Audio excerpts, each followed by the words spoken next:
Untuk kita semua, bagaimana kabarnya untuk hari ini? Saya harap semuanya pada sehat-sehat atau pada baik-baik saja. Nah, kembali lagi dengan saya Elvira Saul. Hari ini kita akan kembali mempelajari materi mengenai perlapisan bagian bumi. Karena kemarin atau minggu lalu kita mempelajari materi perlapisan bagian bumi secara keseluruhan atau secara umum, maka hari ini kita akan membahas materi tentang perlapisan bagian bumi bagian dalam. Yang dimana hari ini kita akan mempelajari materi lapisan bumi bagian dalamnya berdasarkan yang telah dibagikan oleh para ahli, yaitu lapisan bumi bagian dalam berdasarkan Suez dan Viennet. Nah, berikut adalah lapisan bumi bagian dalam berdasarkan Suez dan Viennet. Yang pertama itu kerak bumi. Yang kedua itu selubung bumi atau sisik silikat. Yang ketiga lapisan antara, dan yang keempat adalah inti besi nikel atau yang sering disebut dengan barisfera. Yang pertama, kerak bumi. Kerak bumi memiliki ketebalan yang berkisar antara 30 sampai 50 km dan memiliki berat jenis kira-kira 2,7 gram cm3. Nah, bagian atas dan bagian tengah dari kerak bumi sering disebut dengan lapisan sial.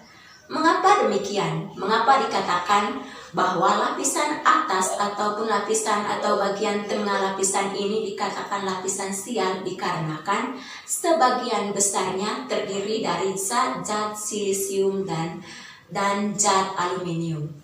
Sedangkan kerak bumi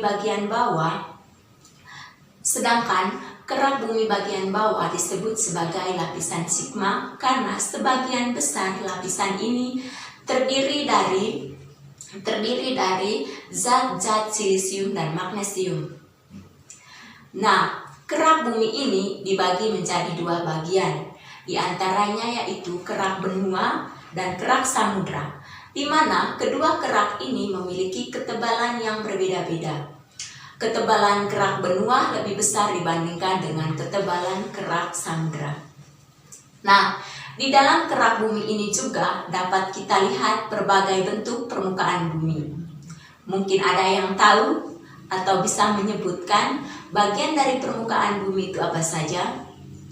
Nah, bagian dari permukaan bumi yang ada di dalam kerak bumi itu diantaranya yaitu dapat kita lihat atau kita ketahui adalah pegunungan, gunung api, lembah, sungai, danau, perairan laut maupun samudra yang terbentuk di dalam perlapisan ini.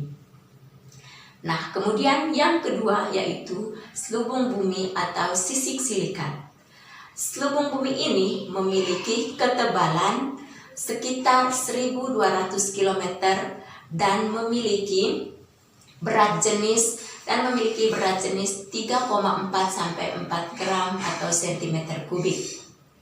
Nah, kerak bumi dan selubung bumi ini merupakan lapisan litosfer.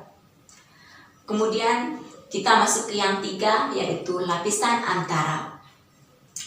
Nah, lapisan antara ini memiliki ketebalan kira-kira 1.700 km dengan berat jenis 6,4 gram cm3. Sebagian besar lapisan ini adalah sisik, oksigen, dan sulfida. Kemudian kita masuk ke yang terakhir yaitu inti besi nikel. Nah, inti bumi terbentuk atau tersusun dari besi dan nikel atau yang sering kita sebut yaitu nikolum yang merupakan nikel dan serum dan besi. Inti bumi terdiri dari dua yaitu inti bumi dalam dan inti bumi luar.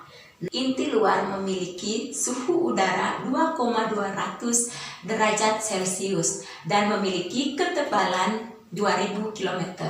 Suhu udara bagian dalam ini atau bagian pusat ini memiliki suhu udara sebesar 4.500 derajat Celcius. Nah, jika ada yang belum mengerti, silakan bertanya. Dapat disampaikan pertanyaannya di kolom komentar, nanti saya akan memberikan jawabannya di situ. Kemudian saya akan menyimpulkan materi hari ini. Hari ini kita telah mempelajari lapisan bumi bagian dalam yang telah dibagi oleh para ahli, yang diantaranya yaitu Suez dan Vienach. Nah, mereka telah membagi bagian bumi atau lapisan bumi bagian dalam ke dalam beberapa bagian, diantaranya yaitu yang pertama kerak bumi, yang kedua selubung bumi atau sisik silikat, dan yang ketiga lapisan antara, dan yang terakhir adalah inti besi nikel atau barisfera. Baik, sampai di situ dulu materi kita untuk hari ini. Semoga materi yang hari ini telah saya berikan dapat bermanfaat untuk kita semua. Nah, karena waktunya sudah habis, maka pelajaran hari ini saya tutup. Sekian dan terima kasih.